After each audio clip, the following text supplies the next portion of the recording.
बूरेवाला दरिया सतलुज में सैलाबी रेला, साहूका और जमलेरा की बस्तियां डूब गईं। पास्को सेंटर साहूका को सैलाब के पानी ने तीनों तरफ से अपनी लपेट में ले लिया। करोड़ों रुपयों की गंदम ज़ाया होने का खतरा।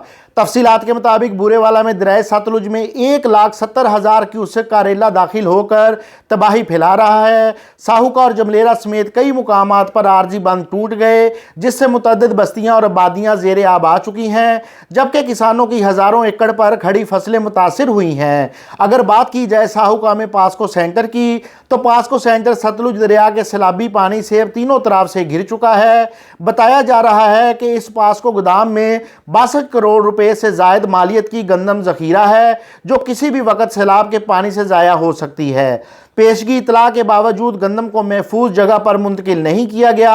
अफसरान और पास्को अमला की नाअहली ये है कि करोड़ों रुपयों की इस गोदाम में गंदम ज़खीरा की हुई है और इसके बिल्कुल सर के ऊपर पानी आ चुका है और गंदम को एक आर्जी तौर पर बंद लगाकर बचाने की कोशिश की जा रही है।